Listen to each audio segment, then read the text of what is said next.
निशुम्भ शुम्भ गर्जनी प्रचण्ड मुण्ड खण्डिनी वने रणे प्रकाशिनी भजामि विन्ध्यवासिनी।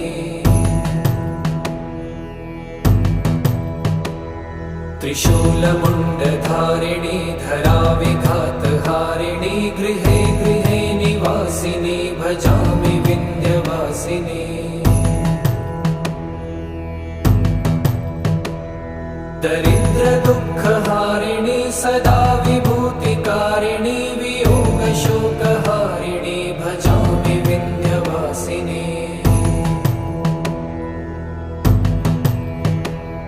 लसत्सुलोल